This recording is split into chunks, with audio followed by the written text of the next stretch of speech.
नमस्कार दोस्तों, पार्ट 2 में आपका स्वागत है। जैसा कि हम सीरीज ए लेकर के चल रहे हैं, गणित 10th क्लास की ऑब्जेक्टिव का एनालिसिस कर रहे हैं, जिसमें आपको 1 से लेकर के 50 तक पार्ट 1 वीडियो में डाल दिया गया है, बता दिया गया, और हम पार्ट 2 में आप 51 से लेकर के 100 तक के क्वेश्चन का चर्चा करेंगे।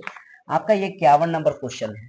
ध्यान रखने का, जबकि यहाँ 8 साइन थीटा, हम इसको लिख सकते हैं, थोड़ा सा एक स्टेप आगे आएंगे, और साइन थीटा का वैल्यू होता है √3/2। जब इसको काटोगे तो 4 मरतबे में कट जाएगा।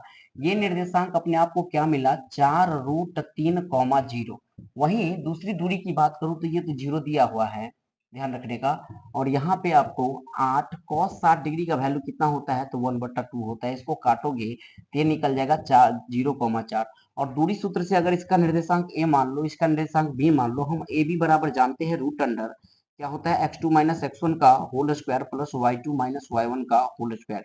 ध्यान रखिएगा, x2 का वैल्यू कितना है अपना, 0 है। 0 में से 4√3 घटाइएगा तो 4√3 पाइएगा। सीधे आप क्या कीजिएगा, 4√3 का होल स्क्वायर कर दीजिए। और यहाँ y2 माइनस y1, y2 का वैल्यू 4 है, x का वैल्यू 0 है, यहाँ 4 माइनस 0 का होल स्क्वायर, यानी ये 4√3 का स्क्वायर बने 4 चौका 16, अतिया ही हो जाएगा 48। ये 4 चौका हो जाएगा आपका 16।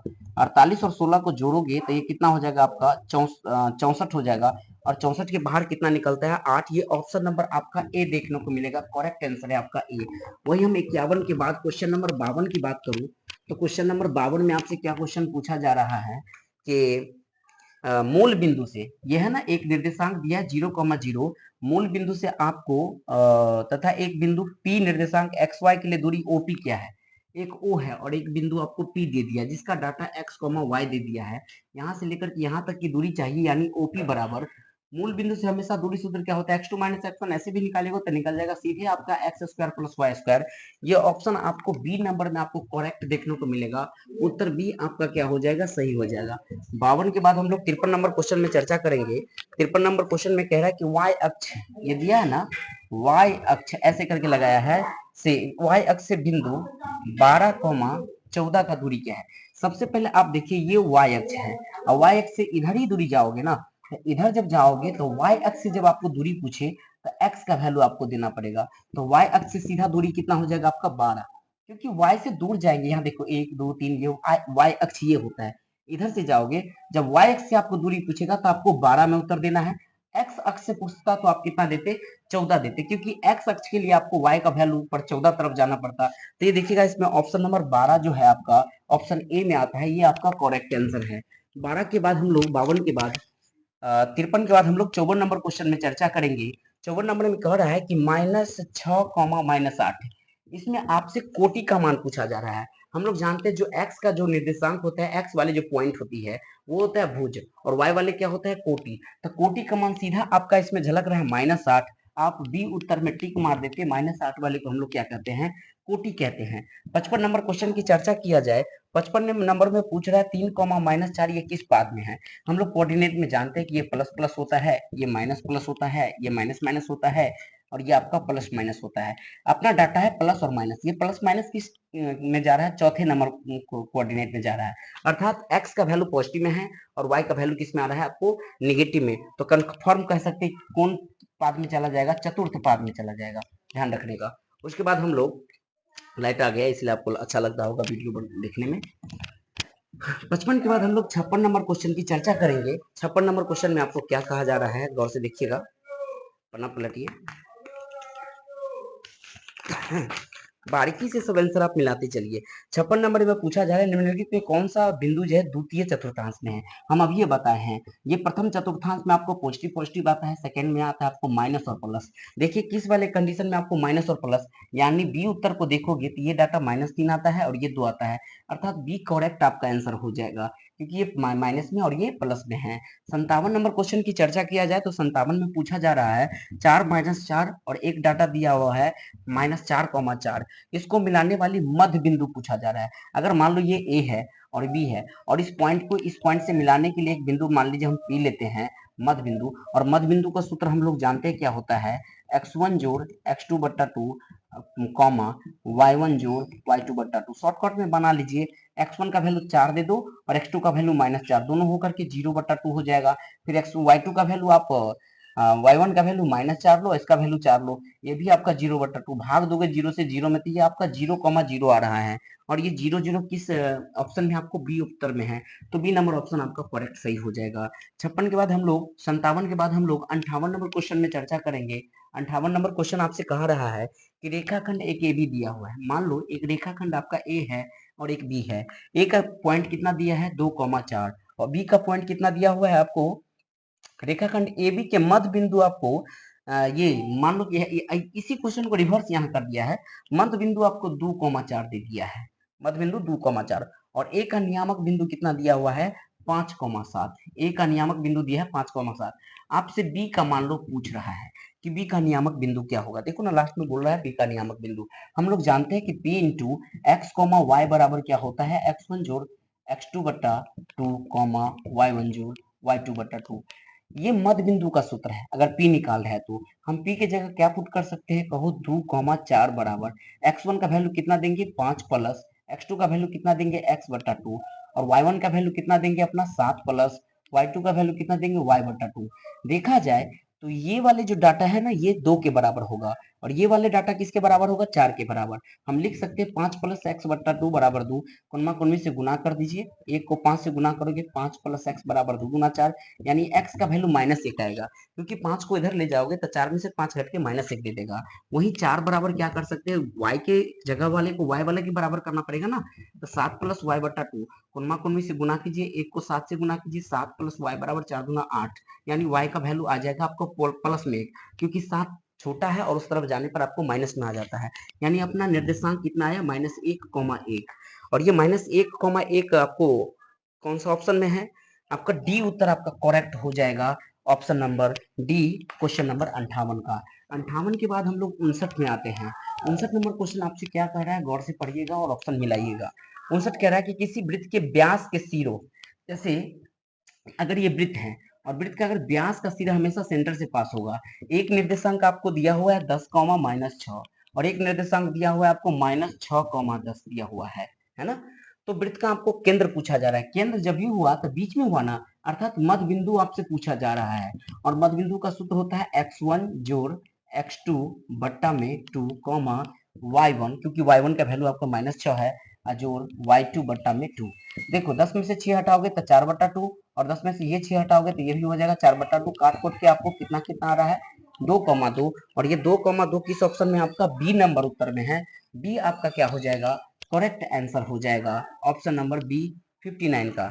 60 नंबर क्वेश्चन की चर्चा किया जाए तो 60 में पूछा जा रहा है यदि किसी त्रिभुज के शीर्षों का निर्देशांक, मान लीजिए कि आपका त्रिभुज दिया हुआ है, ए का निर्देशांक आपको दिया है 4,6, बी का निर्देशांक दिया हुआ है आपको 0,4 और सी का निर्देशांक दिया आपको 5,5।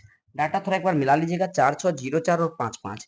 अगर इसका सेंटर आपको पूछ रहा है यहाँ वाला सेंटर और इसका सूत्र हम लोग जानते हैं, अगर सेंटर पूछे आपको इसका होता है x1 जोड़ x2 जोड़ x3 बट्टा 3 y1 जोड़ y2 जोड़ y3 बट्टा 3 सबको जोड़ दो। पहले पहले निर्देशांक में कौन है 4 0 5 5 4 टोटल हो गया 9 तो ये हो जाएगा 9/3। इधर जोड़ो y एक्सिस वाला वर्ड 6 4 10 और 5 कितना हो गया 15। फॉर्मूला का 3 दे दो, काट दो 9 से तो 3 और 3 से काटोगे तो 5 यानी अपना केंद्रक निकला है 3,5 और ये 3,5 किस में आ जाएगा डी नंबर में। आपका उत्तर करेक्ट हो जाएगा डी। 60 का कितना निकलेगा आपका डी निकलेगा। वही 61 नंबर क्वेश्चन आपसे कह रहा है पीटीओ पन्ना पलट के देखिए, कह रहा है कि ए का निर्देशांक 0,1 है, बी का निर्देशांक 0,5 है और सी का निर्देशांक 3,4 है। मान लो कितना दिया है 3,4 है। इस त्रिभुज के शीर्ष हो तो एबीसी का क्षेत्रफल ज्ञात कीजिए। हम लोग जानते हैं कि त्रिभुज एबीसी का क्षेत्रफल क्या होता है 1/2 मोड लगाना पड़ता है x।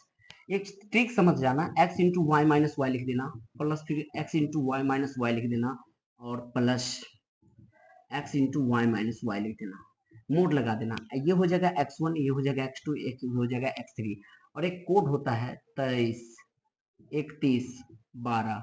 अब यहाँ पे वैल्यू पुट करो, x1 का वैल्यू कितना है 0। अब इसमें कुछ भी डाटा डालोगे तो ये 0 हो जाएगा। ऑब्जेक्टिव बनाने में यही ध्यान रखना। फिर देखो x2, x2 का मान कितना दिया हुआ है 0। इसमें भी कोई भी डाटा डालोगे तो इसको क्या कर देगा, आपको 0 कर देगा। और हम डालते हैं x3 का वैल्यू कितना है 3, और y1 का वैल्यू कितना है अपना 1 है, और y2 का मान कितना है आपको 5 है। ये सब डाटा तो आपको 0 हो गया 1/2 गुने। अब ये हो गया -4 को 3 से गुना करोगे तो ये हो जाएगा -12, और मोड में से -12 किस फॉर्म में निकलेगा, प्लस में। मोड में कोई भी वैल्यू आपका माइनस में नहीं होता है। 2 से 12 को काटोगे 6 मरतबे में कट जाएगा। देखिए कौन सा ऑप्शन में आपको 6 आ रहा है, सी उत्तर आपका करेक्ट है 61 नंबर का। वही 62 नंबर क्वेश्चन पर हम लोग चर्चा करेंगे। तो 62 नंबर क्वेश्चन आपसे क्या कह रहा है, गौर से देखिए। 62 कह रहा है कि 10 10 डिग्री, ये तो समझने वाला खेला है। 10 10 डिग्री है, डॉट आपका 10 23 डिग्री है, फिर डॉट है 10 80 डिग्री है, और फिर डॉट आपका जरूर दिया होगा 10 67 डिग्री। ये 10 का संबंध किससे है, 80 से है। दोनों में से किसी एक को 90 के फॉर्म में चेंज करोगे तो टेन थीटा और ये कॉट थीटा मिलकर के 1 हो जाएगा। और 23 का संबंध 67 से, क्यों, क्योंकि 23 में आप 67 जोड़ते हैं तो दोनों मिलकर के आपको 90 पुर जाता है, और 23 और 67 हो गया आपका 1। क्योंकि किसी को तो कॉट में बदलना पड़ेगा, टेन थीटा और कॉट थीटा 1 होता है, 1 1 का गुना कितना हो जाएगा आपका 1। और ये एक ऑप्शन नंबर बी में है, बी करेक्ट आंसर है आपका 63 का। 64 नंबर में आते हैं, यदि दो समरूप त्रिभुज के क्षेत्रफल, याद रखिएगा एक त्रिभुज अगर हम मान लो एबीसी बना देते हैं और एक त्रिभुज डीईएफ है, समरूप होने की दो कंडीशन होते हैं। या तो कोण के आधार पर उसको समरूपता कह सकते हैं, कोण ए बराबर कोण डी, कोण बी बराबर कोण ई, कोण सी बराबर कोण एफ। अगर दो त्रिभुज समरूप है तो उसका भुजा अनुपातिक होता है और उसका कोण बराबर होता है। लेकिन यहाँ भुजा कोण से लेना देना नहीं है। यहाँ कह रहा है कि दो समरूप त्रिभुज के क्षेत्रफल का अनुपात, अगर मान लीजिए इसका क्षेत्रफल और इसका क्षेत्रफल दोनों का अनुपात कितना दिया हुआ है, 100 अनुपात आपका 144 दिया है। आपसे भुजा का अनुपात पूछता होगा, क्योंकि एक थ्योरम है 6.6 समरूप त्रिभुज के क्षेत्रफल का अनुपात उनके भुजा के वर्ग के अनुपात के बराबर होता है। तो भुजा के वर्ग चाहिए ना। अगर मान लो हम कोई भी भुजा अगर ले लेते हैं, ए बी ले लेते हैं और ये डी लेते हैं, तो इसके वर्ग के अनुपात के बराबर हो जाएगा। ये 100/144। जब इस वर्ग को तरपा दोगे इधर तो इस पर रूट पे चढ़ जाएगा, ये हो जाएगा 10/12। क्यों, 10 दाही के 112 बढ़ी 144, 2 को 10 के बदला वो 10 बाहर निकलेगा, और 2 12 के बदला 1 बाहर निकलेगा। ये होगा 10:12। आपके ऑप्शन में 10:12 नहीं होगा, क्योंकि जब इसको काटोगे तो छोटा भी हो सकता है और हो भी सकता है। क्योंकि 10 के या तो ऐसे भी दे सकता है, इसको 5:6 भी दे सकता है। लेकिन क्या है, आपको रेशियो में 10:12 ऑप्शन नंबर सी में आपको दिया है, तो ये सी करेक्ट आंसर है 10:12। वही क्वेश्चन नंबर हम लोग 64 की चर्चा करेंगे। 64 नंबर क्वेश्चन में कह रहा है कि किसी वृत्त के दो अलग बिंदुओं पर प्रतिच्छेद करने वाली रेखा को हम लोग क्या कहते हैं। जैसे कि कोई वृत्त दे दिए, ये 64 क्वेश्चन है, और दो बिंदु पर प्रतिच्छेद कर दिया, यहाँ कर दिया यहाँ कर दिया, ऐसे रेखा को हम लोग छेदक रेखा कहते हैं। और ये छेदक रेखा किस ऑप्शन में आ जाएगा, बी में। करेक्ट उत्तर आपका बी हो जाएगा। 65 नंबर क्वेश्चन की चर्चा किया जाए, दो समरूप त्रिभुज के इस पर संगत दे दिया भुजा, सेम इसी थ्योरी पर है। देखो ना, संगत भुजा आपको दे दिया, मान लो हम इस भुजा को इसी फॉर्मूला से ले लेते हैं, इसी फोटो से ले लेते हैं। ए बी बट्टा आपको दे देता है, ए बी और बट्टा हम डी ले लेते हैं। मान लो इसका भुजा आपको कितना दिया है, 4:9 दिया हुआ है। अनुपात का मतलब बट्टा होता है। आपसे पूछा जा रहा है त्रिभुज का क्षेत्रफल क्या होगा। जब भी समरूप त्रिभुज के भुजा आपका अनुपातिक दिया रहे और आपसे त्रिभुज का क्षेत्रफल पूछे, तो त्रिभुज का क्षेत्रफल होता है भुजा के वर्ग के अनुपात। इसको वर्ग कर देने का, तो कितना हो जाएगा, जब इसको क्षेत्रफल निकालेंगे, एरिया ऑफ इस ट्रायंगल का क्षेत्रफल और फिर इस ट्रायंगल का क्षेत्रफल, area of DEF, area of ABC बराबर हो जाएगा 4 का अनुपात हो जाएगा 16, 9 का अनुपात हो जाएगा 81, यानी 16:81। लेकिन ध्यान देना, कभी कभी ऑप्शन में आपको 81:16 दे देता है। 81:16 आपका आंसर नहीं होगा, 16:81 होगा। क्यों, क्योंकि पहले डाटा आपका भुजा में 4 दिए है ना, तो आप देखो ऑप्शन नंबर किस में आपका 16:81 है। ये आपको बी उत्तर आपका क्या हो जाएगा, करेक्ट है। बी उत्तर आपका सही हो जाएगा 65 का। हम लोग 66 नंबर क्वेश्चन पर चर्चा करेंगे। 66 क्वेश्चन कह रहा है कि त्रिभुज, इसको थोड़ा अच्छे से बनाना पड़ेगा क्योंकि इसमें डाटा दिया हुआ है ठीक से, और जब तक हम डाटा लिखेंगे तो नहीं, तब तक आपको आंसर पर विश्वास नहीं होगा। कह रहा है कि त्रिभुज, मान लीजिए एक त्रिभुज हम बना देते हैं, इस त्रिभुज का नाम है A B C, question number आपका 66 है। और एक त्रिभुज दिया है आपको डी ई एफ, अपना मन से हमें भी डाटा दिए हैं, दोनों समरूप है। बीसी का वैल्यू आपको 3 दिया हुआ है, और आपसे पूछा जाए ईएफ का वैल्यू 4 दिया है, ठीक है ना। त्रिभुज एबीसी का क्षेत्रफल, इसका क्षेत्रफल कितना दिया आपको, 54 दिया है। इसका क्षेत्रफल आपको डिमांड कर रहा है, और ये दोनों कौन सा त्रिभुज है, समरूप त्रिभुज। हम लोग जानते हैं कि त्रिभुज एबीसी बटा त्रिभुज डीईएफ है ना, ये एरिया है। एरिया का मतलब क्षेत्रफल, दोनों का क्या होता है, भुजा के अनुपात। एक भुजा आपको मान लीजिए बीसी दिया है और एक भुजा दिया है आपको EF, इसके वर्ग के अनुपात के क्या होगा, बराबर। इसका क्षेत्रफल आपको कितना दिया है, 54। हमको निकालना क्या है, एरिया ऑफ ट्रायंगल DEF का क्षेत्रफल निकालना है। BC का वैल्यू आपको 3 दिया है और इसका वैल्यू 4 दिया है। इसका जब स्क्वायर करोगे ये हो जाएगा 3 3 9 अनुपात 16। 9 को 54 से काटो 6 मर्तन में और कोनमा कोण में गुना कर दो, क्योंकि यहाँ अब एक बच गया। एक को त्रिभुज DEF का हम क्षेत्रफल कह सकते हैं गुना करने पर, और 16 को 6 से गुना करोगे 96 आ जाएगा। और 96 किस ऑप्शन में, आपका बी में। करेक्ट आंसर आपका बी हो जाएगा। 67 नंबर क्वेश्चन की चर्चा किया जाए तो 67 नंबर में आपसे क्या क्वेश्चन पूछा जा रहा है कि किसी भी त्रिभुज ABC में, मान लीजिए कि कोई त्रिभुज है ABC। अब ए कहाँ पुट करना है, क्योंकि जहां पे आपको समकोण बनाना है, ये 90 डिग्री दे दिया है मान लो, और BC का मान आपको कहीं भी आप बी पुट कर दो, यहाँ और सी कर दो। BC का मान आपको कितना दे दिया है, 13 दे दिया है। AB का वैल्यू कितना दे दिया है, 12। आपसे पूछा जा रहा है AC का मान, याद रखिएगा ये जो AC पूछ रहा है ना, समकोण के सामने वाली भुजा क्या होती है, कर्ण होती है। और इन दोनों में आप देखिएगा रिलेशन करके तो ये छोटी भुजा होती है और बड़ी भुजा अपने आप में ये लंब हो गया है। हमको ये छोटी भुजा चाहिए, तो छोटी भुजा निकालने के लिए क्या करना पड़ेगा, इसको अगर हम x मान ले छोटी भुजा को, तो कर्ण के स्क्वायर में से घटाना पड़ेगा। 13 के स्क्वायर में से किसको घटाना पड़ेगा, 12 के स्क्वायर को, अकॉर्डिंग टू पाइथागोरस प्रमेय के अनुसार। यानी 13 का स्क्वायर हो जाएगा 169, अब 12 बड़े 144, बाहर निकलेगा 25, 25 के बाहर कितना निकल जाएगा आपको 5। ये ऑप्शन आपको सी करेक्ट आंसर है। 67 का कौन हो जाएगा आपका, सी। 68 नंबर क्वेश्चन को पढ़िएगा। कह रहा है कि त्रिभुज DEF और PQR में कोण D जो है, जैसे कि अभी हम बनाए थे, ये त्रिभुज आपका DE और F है, और एक त्रिभुज दिया आपको PQR, लेकिन अभी हम अपना मन से PQR कर दिया है। सवाल में किसके बराबर कोण दिया है उनको हमको देखना पड़ेगा। इसमें आपको जैसे कि देखो ना, कोण D कोण Q के सामने है, अगर यहाँ पर कोण D है ना तो आपको यहाँ पे कोण Q लिखना पड़ेगा। उसके बाद दिया है कोण R कोण E के सामने है, जैसे कि कोण R है ना यहाँ पे दिया हुआ, या कोण E यहाँ पर लिखे तो आपको R यहाँ पे लिखना पड़ेगा। स्वाभाविक है, Q और R लिख देते यहाँ क्या हो जाएगा P। इसका मतलब हम कह सकते हैं कि कोण F किसके बराबर होगा, कोण P के। आपसे क्वेश्चन क्या पूछा जा रहा है कि कोण F किसके बराबर होगा, कोण P के, और ये ऑप्शन आपका ए में सही मिल रहा है। ये क्वेश्चन नंबर अपना 68 था। हम 69 नंबर क्वेश्चन को पढ़ते हैं। कह रहा है त्रिभुज ABC और त्रिभुज DEF इस प्रकार है। मान लो इसी त्रिभुज को हम बना लेते हैं, अब इसको बना देते हैं A, इसको बना देते हैं B और C। ये हो गया आपका D, ये हो गया आपका E और F। ये दो त्रिभुज दिया हुआ है मान लो, और दोनों की भुजा अनुपातिक है। AB किसके बराबर है आपको, AB DE के रेशियो में है। BC किसके रेशियो में है, आपको EF के, और AC किसके रेशियो में है, DF के रेशियो में है। तो हमको क्या करना, मान लो ये 68 को हम 69 नंबर क्वेश्चन कर देते हैं। इसमें क्वेश्चन पूछा जा रहा है कि यदि कोण A 40 है, कोण A अगर 40 है और कोण B आपको 80 है, किसी भी त्रिभुज के तीनों कोण का योग होता है 180 डिग्री।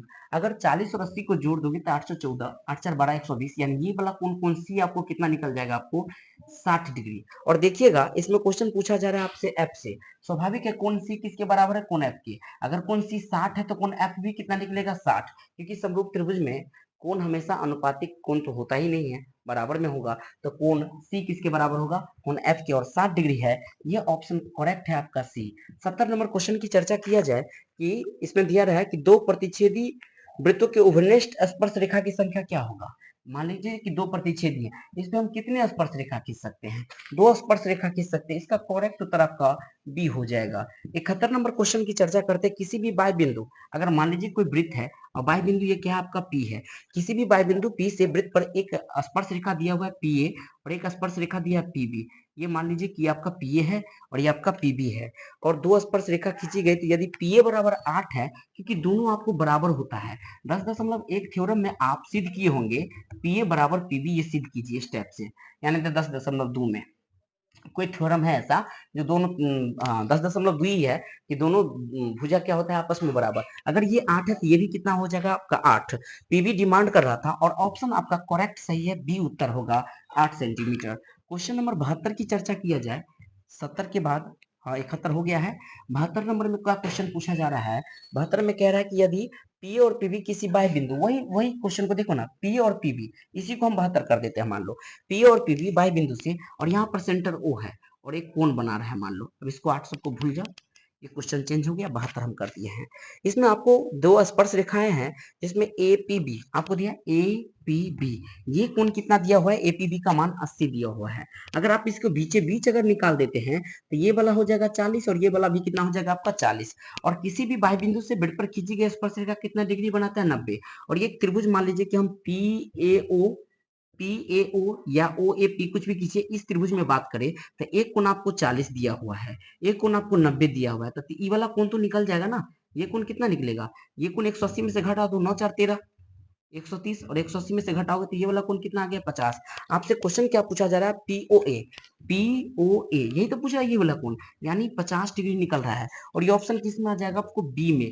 करेक्ट है 72 का बी। अब हम लोग 73 नंबर क्वेश्चन की चर्चा करेंगे। 73 नंबर को क्या कह रहा है, यदि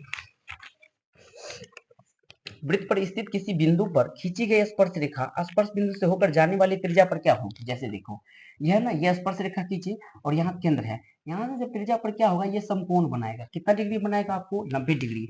ये ऑप्शन किसमें है, 90 डिग्री। डी उत्तर आपका करेक्ट है क्वेश्चन नंबर 73 का। वहीं 74 नंबर क्वेश्चन की चर्चा किया जाए, दो वृत्तों की त्रिज्या का अनुपात दिया तो क्षेत्रफल का अनुपात पूछ रहा है। जब भी आपको R1 और R2 आपको दो त्रिज्या दिया हुआ है, 3 अनुपात मान लीजिए, अनुपात को हम बटा में कर देते 3/4, तो इसका क्षेत्रफल पूछे तो हमेशा इसका स्क्वायर कर दो, क्योंकि पाई से पाई कट जाएगा ना। इसको अगर क्षेत्रफल बनाओगे और स्क्वायर स्क्वायर लगा दोगे तो पाई से पाई तो कट गया, और जब त्रिज्या का स्क्वायर किया तो इसका भी स्क्वायर करना पड़ेगा। 3 3 9 4 चौका कितना हो जाएगा 16, यानी ये हो जाएगा आपका 9:16। ये ऑप्शन है आपका सी करेक्ट है। 75 नंबर क्वेश्चन की चर्चा किया जाए, यदि 42 सेंटीमीटर त्रिज्या वाले त्रिज्यखंड का क्षेत्रफल ज्ञात करना है। ध्यान रखना त्रिज्यखंड किसको कहते हैं, ये वाला है, और ये त्रिज्या आपको 42 और 42 दिया है। हम लोग जानते हैं कि त्रिज्यखंड का क्षेत्रफल क्या होता है, थीटा बट्टा त्रिज्यखंड का क्षेत्रफल लिखा हो, मान लो थीटा बट्टा 360 गुनी पाई आर स्क्वायर होता है। आप थीटा का वैल्यू कितना डालोगे, क्योंकि इसमें थीटा का मान 30 डिग्री दिया हुआ है, तो 30 बट्टा 360 गुने पाई का वैल्यू 22/7 गुने रेडियस कितना डालोगे, 42 गुने 42। 0 से 0 को काटो, 3 से 36 को काटोगे 12 मरतब में, और इसको काटो कितना मरतब में, 6 से। और 6 दूना 12, 6 से इसको काटो, 6 7 42, एक साथ से 7 कट गया, ये 2 बच गया ना। 2 से 11 को काटो और 11 को 42 में गुना करोगे, 11 को 2 से गुना करोगे तो 11 दूना 22, 11 को 4 को गुना करोगे तो 11 चौका 44, 44 में 2 हासिल जोड़ दो तो 44 और 2 कितना होगा 46, यानी 462। आपका करेक्ट उत्तर हो जाएगा सी, आपका क्या हो जाएगा सही। 76 नंबर क्वेश्चन में कह रहा है कि दो वृत्तों की परिधि दिया हुआ है। हम लोग जानते हैं कि जब भी त्रिज्या दिया रहे या परिधि दिया जाए, ऐसे तो लिख सकते हैं ना 2πr1, 2 पाई से 2 पाई कट गया ना। R1 और R2 दो परिधि के दोनों त्रिज्याएं ना, निकल गया। आपको कितना दिया है 5:7, त्रिज्या क्या है? यही तो निकलना पूछ रहा था, 5:7। ये करेक्ट ऑप्शन आपका 5:7 किसमें है, आपको बी उत्तर आपका क्या हो जाएगा, सही हो जाएगा। 77 नंबर क्वेश्चन में दिया जा रहा है 7 ऐसे दिया हुआ है सेक स्क्वायर ए माइनस 7 10 स्क्वायर ए, दोनों में से अगर 7 कॉमन ले लोगे तो क्या हो जाएगा, ये हो जाएगा आपको सेक स्क्वायर ए माइनस 10 स्क्वायर ए। और हम लोग जानते हैं सेक स्क्वायर ए माइनस 10 स्क्वायर ए का मान क्या होता है, एक। 7 को 1 से गुना करोगे, बाहर में डाटा अपना कितना आया 7, और ये 7 ऑप्शन किस में आ जाएगा, 7 ऑप्शन आपको बी में आ जाता है, और ये आपका बी क्या हो जाएगा, करेक्ट आंसर आ जाएगा। आगे बढ़ते हैं, 8 नंबर क्वेश्चन को देखते हैं। यदि आपको दिया हुआ है x बराबर डाटा है a cos थीटा और y बराबर डाटा है आपका b sin थीटा, आपको बोला जा रहा है कि b square X square plus A square Y square का मान निकालिए। चलो ये बी स्क्वायर को बी स्क्वायर रहने दो, हम x की जगह ये तो लिख सकते गुना में A square cos square theta plus ये स्क्वायर के स्क्वायर रहने दो, y की जगह हम क्या लिख सकते B square sin square theta. दोनों में से ए स्क्वायर बी स्क्वायर यहाँ भी है, ए स्क्वायर बी स्क्वायर यहाँ भी है, ए स्क्वायर बी स्क्वायर हम कॉमन लेंगे, यहाँ हो जाएगा आपका cos स्क्वायर थीटा और यहाँ हो जाएगा आपका sin square theta. cos square theta और sin स्क्वायर थीटा का वैल्यू क्या हो जाता है, एक को ए स्क्वायर बी स्क्वायर से गुना करोगे तो ए स्क्वायर ये आपका बी स्क्वायर हो जाएगा, और ए स्क्वायर बी स्क्वायर कौन सी ऑप्शन में है, ऑप्शन नंबर ए आपका क्या हो जाएगा, करेक्ट हो जाएगा। क्वेश्चन नंबर ये था 78। वही हम 79 की चर्चा करें, 78 के बाद 79 नंबर की चर्चा करें 79 नंबर में। तो 79 नंबर क्वेश्चन क्या कह रहा है आपसे, गौर से पढ़िएगा।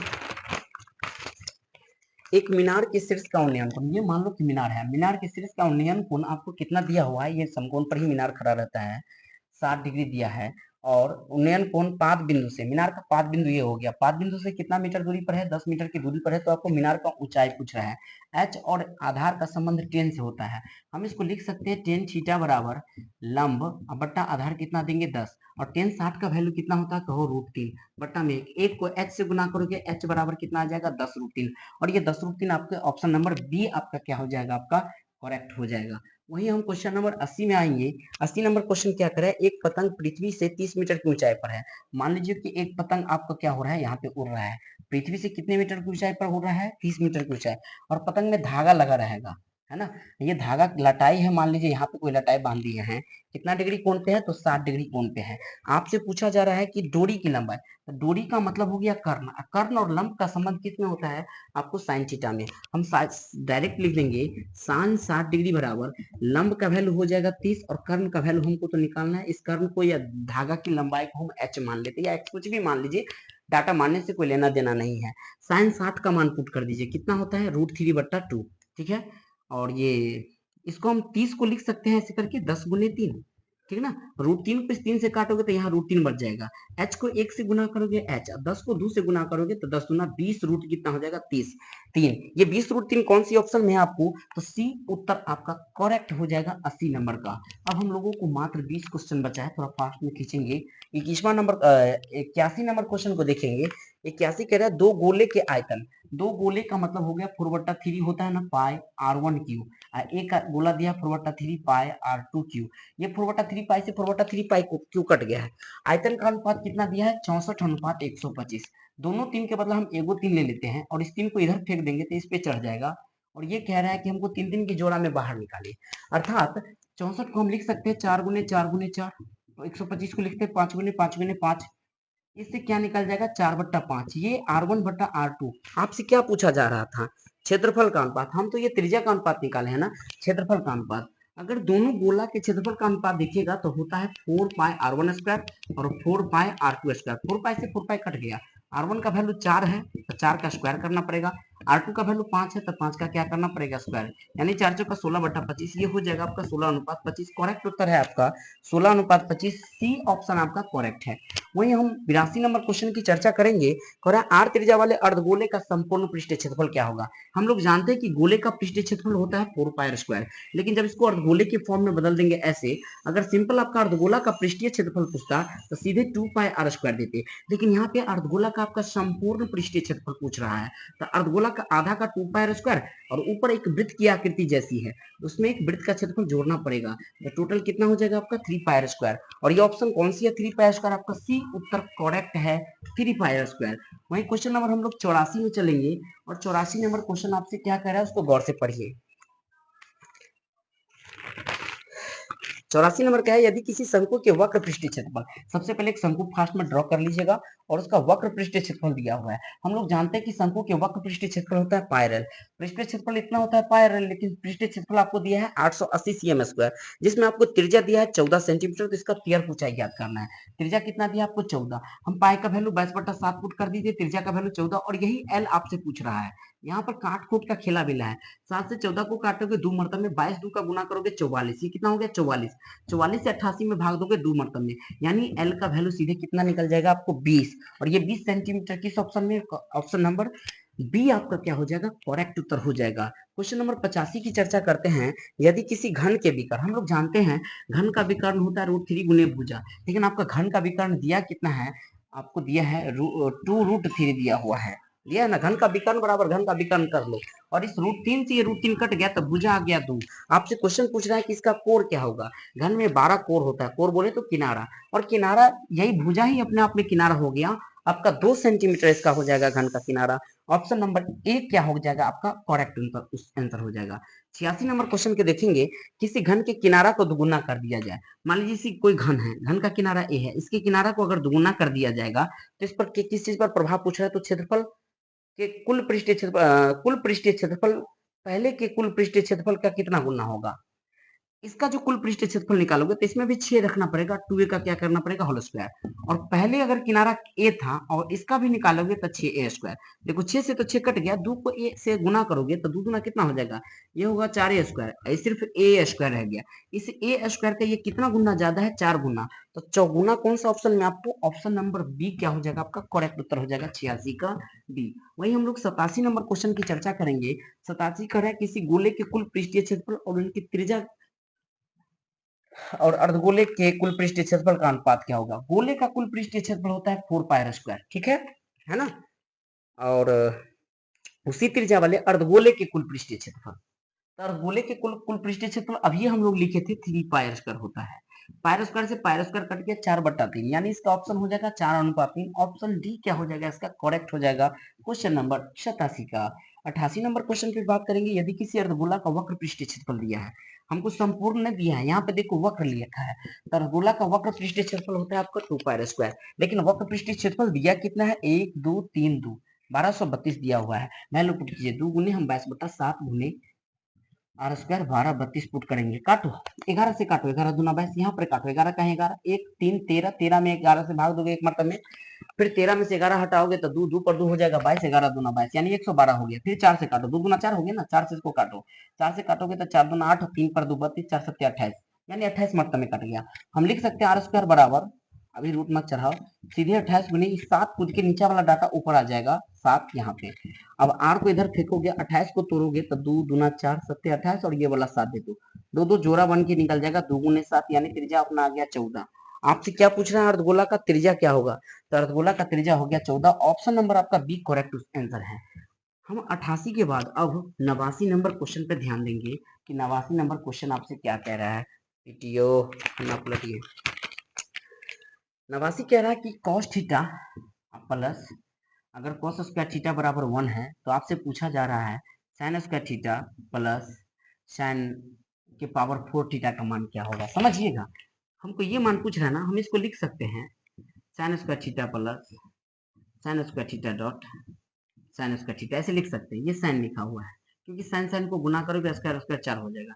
फिर इसको लिख देना sin स्क्वायर थीटा प्लस, अच्छा इसमें से हम कॉमन ले लेते हैं, मान लो कि हम ये sin स्क्वायर थीटा कॉमन ले लिए, यहाँ क्या बच गया 1, ये sin स्क्वायर कूद के यहाँ आ गया तो यहाँ बच गया आपको sin स्क्वायर थीटा, और इस sin स्क्वायर की जगह हम लिख सकते हैं 1 माइनस cos स्क्वायर थीटा, इस sin स्क्वायर की जगह लिख सकते हैं, और ये है 1 माइनस इस 1 प्लस इस sin स्क्वायर की जगह भी हम लिख सकते हैं 1 माइनस cos स्क्वायर थीटा। देखो अब थोड़ा स्टेप ज्यादा कर दिया, हमको इसी रूप में ले आना था, इसी को चेंज करके, ये साइन थीटा है ना, इसी को इस रूप में ले आएंगे, सीधा इसका आंसर आपका एक आएगा। ये बात ध्यान रखना, बी उत्तर में है, इसको बना सकते हैं। अगर मान लो, चलो हम दिखाइए देते हैं, cos थीटा प्लस ये है आपका cos स्क्वायर थीटा बराबर 1 दिया हुआ है।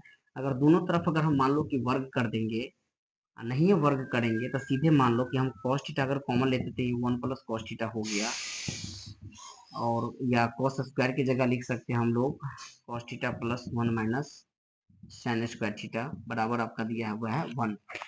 इस 1 से ये 1 कट जाएगा और ये sin स्क्वायर को उधर ले जाओ तो cos थीटा बराबर हो जाएगा आपका sin स्क्वायर थीटा। इस दो को इधर ले आओगे तो हम लिख सकते हैं कि sin थीटा का वैल्यू कितना हो जाएगा, रूट अंडर cos थीटा। अगर इस sin थीटा की जगह हम मान लीजिए रूट cos थीटा पुट करेंगे तो इसका स्क्वायर है तो स्क्वायर कर दो, और यहीं पे हम रूट cos थीटा पुट करके इसका माथा पर 4 दे देंगे, तो cos के पावर 2 का मतलब क्या हो गया, cos का जब स्क्वायर करोगे तो ये सीधे cos थीटा निकलेगा। अब cos के पावर 4 का मतलब 2 को रूट 2 है, यानी ये cos स्क्वायर थीटा, वही रूप आ गया ना, एक ही ना आ रहा है, इसलिए एक इसका करेक्ट आंसर है। आपका ऑप्शन हो जाएगा बी। ये आपको थोड़ा किचपिच लगा होगा, अभी फास्ट वीडियो हमको बनाना है, ऐसे क्वेश्चन काफी आपको वैरायटी का बनाएंगे, जैसे क्वांटिटी बताएंगे। क्वेश्चन नंबर हम लोग 90 पे आएंगे, और 90 नंबर क्वेश्चन आपसे क्या कह रहा है उसको गौर से देखो। कह रहा है 1 प्लस टेन स्क्वायर ए, अब बट्टा दिया है 1 प्लस कॉट स्क्वायर ए। हम लोग जानते हैं सिक स्क्वायर थीटा माइनस 1 बराबर होता है टेन स्क्वायर थीटा, होता है ना, इसको 1 में फेंक दोगे प्लस में तो 1 प्लस टेन स्क्वायर थीटा, यानी इनकी जगह पे हम क्या बैठा सकते हैं, सिक स्क्वायर ए, और इनके जगह क्या बैठा सकते हैं, कॉसिक स्क्वायर ए। सिक स्क्वायर ए का फॉर्मूला लिख सकते हैं 1 बटा कॉस स्क्वायर ए, कॉसिक का हो जाएगा 1 बटा साइन स्क्वायर ए। ये साइन कूद के ऊपर चला जाएगा तो ये हो जाएगा साइन स्क्वायर ए, और ये कॉस का नीचे कॉस ही रह जाएगा। हम लोग जानते हैं कॉस थीटा बटा सॉरी साइन थीटा बटा कॉस थीटा किसका फॉर्मूला होता है, टेन थीटा का। लेकिन दोनों में स्क्वायर लगने की वजह से यहाँ पर भी स्क्वायर लग जाएगा, आपका 10 स्क्वायर ए आ जाएगा। और ये 10 स्क्वायर ए ऑप्शन किस में है? डी उत्तर में। आपका डी उत्तर क्या हो जाएगा? करेक्ट ए है, तो ए के फॉर्म में ही लिखिए। 90 के बाद हम लोग 91 को देखेंगे। आपको दिया 2 माइनस 5, ऐसी इसी टाइप से लिखा है 91 में 2 minus 5 comma 5 minus 8 comma 8 minus 11। इसका वर्ग का अंतराल पूछा है। वर्ग का अंतराल होता है दो वर्गों के बीच के अंतर को हम लोग वर्ग अंतराल कहते हैं। दोनों के बीच कितना का अंतर? 3 है। दोनों के बीच कितना समय? 3 के अंतर है ना, तो आपका वर्ग की लंबाई हो जाएगा 3। यानी ऑप्शन हो गया आपका बी करेक्ट है 91 का। 92 नंबर क्वेश्चन कह रहा है कि यदि लगातार 4 विषम संख्या का माध्य, हम लोग मान लो कि कोई विषम संख्या अगर 15 मानते हैं तो अगला कितना होगा? 17। उसके अगला कितना होगा? 19। दो जो बढ़ता जा रहा है ना, यानी कोई विषम संख्या अगर हम x मानते हैं तो अगला हो जाएगा x+2, अगला हो जाएगा x+4, अगला हो जाएगा x+6। और विषम संख्या के माध्य कितना दिया हुआ आपको? 6 दिया है। तो आपसे पूछा जा रहा है सबसे बड़ी माध्य, सबसे बड़ी संख्या, ये पूछा जा रहा है। हम लोग जानते हैं कि माध्य बराबर होता है प्रेक्षणों का योग बटा प्रेक्षणों की संख्या। कितने प्रेक्षण है? 1 2 3 4। तो नीचे संख्या दीजिएगा और सबको क्या कर देंगे हम लोग? योग कर देंगे, जोड़ देंगे। इसके नीचे एक है, कितने एक्स है? 1 2 3 4। तो यहाँ हम लिख सकते हैं जोड़ है बाबू 4x प्लस डाटा को जोड़ दो। 4 2 6 6 कितना हो जाएगा? 12। कौन में से 6 6 हो जाएगा आपका 24। 12 उस तरफ जाके घट जाएगा, 4 से x 3 मरतब में। x का वैल्यू कितना आ गया अपना? 3। और वो हमको पूछा जा रहा है सबसे बड़ी संख्या ना, तो सबसे बड़ी डाटा कितना हो जाएगा? इसके जगह x की जगह 3 दोगे तो 6 3 9। 9 उत्तर आपको किस में आ जाएगा? आ रहा है ऑप्शन बी में। 92 के बाद हम लोग 93 नंबर क्वेश्चन को देखेंगे। प्रथम 6 संख्या का माध्य पूछा जा रहा है प्रकृति में। 1 2 3 4 5 6 बट्टा 6। प्रकृति संख्या की शुरुआत कहाँ से होती है? 1 से लेकर के अनंत तक की संख्या को हम लोग प्रकृति या अर्थात गिनती की संख्या को प्रकृति संख्या कहते हैं। इनके नीचे 6 डाल दो, सबको जोड़ो। 6 5 11 4 15 3 18 2 20 21, यानी 21/6। काटो खूटोगे तो 7 या किस 2, 7 का आधा कितना आता है? 3.5। और ये 3.5 कौन सी ऑप्शन में आपको आ जाएगा? हम लोग कैमरा नंबर क्वेश्चन देख रहे थे। हाँ, ध्यान से देखना पड़ेगा। प्रथम 6 सम है, सॉरी ये गलत क्वेश्चन हम बना दिए, सही से नहीं पढ़े, थकान सी लग रही है। 93 6 सम संख्या मानेंगे तो एक x मानेंगे, एक x+2 मानेंगे, एक x प्लस आपको प्रथम 6 दिया है ना, तो x मानने की कोई जरूरत नहीं। सबसे छोटी सम संख्या आपका 2 है। थोड़ा हड़बड़ा गए हैं, फास्ट में थकान सा लग रहा है, चक्कर जैसा आ रहा है। खैर, तो 2 सबसे छोटी सम संख्या 2 है, फिर 4 है, फिर 6 है, फिर 8 है, फिर 10 है, फिर 12 है। 1 2 3 4 5 6 और नीचे 6 दीजिए, सबको जोड़ दीजिए। 12 10 22 8 30 6 36 4 40 2 42, यानी 42/6। 6 से 42 को काटोगे तो कितना आ जाएगा? 7। ये 7 किस ऑप्शन में आपका आ रहा है? सी उत्तर करेक्ट हो जाएगा। 93 के बाद अब हम लोग 94 को देखेंगे। 1 प्लस कॉट स्क्वायर। अब ये देखते हैं कि 1 प्लस कॉट स्क्वायर थीटा बराबर होता है कॉसेक स्क्वायर थीटा। और ये कॉसेक स्क्वायर थीटा किसमें है? ऑप्शन बी में आपका है, COSEC है। Cosec square theta B correct उत्तर हो जाएगा। 95 नंबर क्वेश्चन की चर्चा करेंगे। कह रहा है बहुलक सबसे ज्यादा बार कौन आया है? इसमें देखो ना, सबसे ज्यादा बार इसमें देखा जाए तो 8 7 9 3 9 5 4 5 7 5 5 5 5 ज्यादा बार बुला रहा है हमको नहीं। इसमें सबसे ज्यादा बहुलक आपको 5, यानी ऑप्शन ए में आपको 5 दिया है। ये करेक्ट आंसर है आपका 5 95 का। 96 नंबर क्वेश्चन में देखा जाए तो आपसे पूछा जा रहा है 96 नंबर क्वेश्चन। 4 क्वेश्चन और है हम लोगों का, बस 1 से 2 मिनट में वीडियो को एंड करेंगे। हम लोग जानते हैं कि probability of E plus probability of E dash का वैल्यू होता है 1, जिसमें आपको दिया हुआ है कि प्रोबेबिलिटी ऑफ ई डैश का मान निकालना है। ये 0.0 दिया हुआ है। हमको प्रोबेबिलिटी ऑफ ई डैश चाहिए, तो 1 में से 0.02 घटाएंगे। ऐसे घटाओ नहीं आए तो आप 1.00 कर लो और 0.02 घटा दो। 10 में से 2 गया 8, ये कितना बच गया आपका 9, यानी 0.98। कहाँ पर है 0.98? ऑप्शन नंबर सी आपका करेक्ट उत्तर आंसर है 0.98। 97 नंबर क्वेश्चन की चर्चा कहते हैं दो पासों को एक साथ फेंका जाता है। जब भी दो डैश को एक साथ फेंकिएगा तो सिंपल से 36 हो जाएगा। कैसे? 1 1 1 2 1 3 1 6 तक चले जाएंगे। 2 1 2 2 2 3 6 6 और 6 1 6 2 6 3, ऐसे करके टोटल 36। नंबर ऑफ कितना हो जाएगा? 36। हम लोग जानते हैं प्रायिकता का मान घटना की संख्या ऊपर बटा संपूर्ण घटना देना पड़ता है, तो 36। इसमें पूछा क्या जा रहा है कंडीशन? ऊपर आने वाले अंकों का अंतर शून्य हो। देखो 1 और 1 को घटाओगे तो 0 आएगा, 2 और 2 को घटाओगे तो 0 आएगा, 3 और 3 को घटाओगे 0 आएगा, 6 और 6 को घटाओगे 0। टोटल 6 ऐसी संख्या है, जिस 6 ऐसे सेट है जो घटाने पर आपको 0 प्राप्त होता है। तो ऊपर 6 दे दो। 6 से 36 को काटोगे 1/6। ये ऑप्शन आपका बी क्या हो जाएगा? करेक्ट उत्तर है। 97 के बाद हम लोग 98 नंबर क्वेश्चन की चर्चा करेंगे। दो सिक्का को एक बार उछाला जाता है। जब भी दो सिक्का को उछालिएगा तो देखो हेड हेड आएगा, हेड टेल आएगा, टेल हेड आएगा और टेल टेल आएगा, यानी नंबर ऑफ फेस की संख्या कितना आ गया 4, और नंबर ऑफ फेस यानी संपूर्ण घटना को नीचे देना पड़ता है। कंडीशन क्वेश्चन में कह रहा है कि ऊपर आने वाले केवल शीर्ष हो, ऊपर आने वाले दोनों पर शीर्ष हो, केवल शीर्ष दोनों पर शीर्ष हो, तो दोनों पर शीर्ष एक एक कंडीशन में आ रहा है ना, 1/4। आपका ऑप्शन नंबर 1/4 सी क्या हो जाएगा, आपका करेक्ट उत्तर हो जाएगा। क्वेश्चन नंबर 99 की बात करूं एक वर्ष में टोटल कितना महीना होता है, 12 महीना। संपूर्ण घटना मैंने नीचे दे दिया और बोला जा रहा है कि उसमें से एक महीने को चुनना है, या तो जून को चुन लीजिए या सितंबर को, तो जून और सितंबर को चुनिएगा तो दुई को महीना चुना रहा है ना, 2 ऊपर दे दो, 2 और 12 को काटोगे 1/6। आपका करेक्ट आंसर है सी, आपका करेक्ट आंसर है। ये क्वेश्चन था आपका 99 का। और अंतिम है अपना 100 नंबर क्वेश्चन क्या कह रहा है कि एक पासे को फेंका जाता है, जब भी एक पासा को फेंकिएगा तो नंबर ऑफ 6 होगा। क्यों, 1 2 3 4 7 तो होता नहीं है पासा में, इसलिए 6 नंबर ऑफ है। और इस पे बोला जा रहा है कि ऐसा संख्या आपको आना चाहिए, या तो 4 आना चाहिए या 5 आना चाहिए। तो 4 और 5 दोनों एक एक के गो है ना, तो टोटल घटना कितना हो गया अपना 2, 2 ऊपर दे दो, 6 को छपाक दो, 1/3। आपका ऑप्शन 1/3 किस में लग रहा है, ये आपका बी में हो जाएगा करेक्ट आंसर। मैंने 100 नंबर क्वेश्चन तक आपको बता दिया हूँ। जब इधर पन्ना पलटिएगा तो आपको खत्म हो गया है। और अगला वीडियो जो आपका होगा वो सब्जेक्टिव आपको बता दिया जाएगा। और कैसा लगा वीडियो, थोड़ा फास्ट में खींचना पड़ा, और आगे की वीडियो आपको अगले सब्जेक्टिव डाल देंगे, 2 नंबर और 5 नंबर वाला। और दोनों वीडियो 50-50 लगभग 40 मिनट का बन गया है। चलिए, कैसा लगा कमेंट में जरूर बताइएगा। ये मेरा प्रथम शुरुआत है, हालांकि पिछली बार शुरुआत कर दिए थे, लेकिन काफ़ी दिनों के बाद अस्वस्थता रहती है थोड़ी सी। अभी भी हम पूर्ण रूपेण ठीक नहीं, इसलिए मेरा वॉइस आपको सही से नहीं पहुंच पाता होगा। तब तक के लिए good day, take care, all the best. जय हिंद, जय भारत।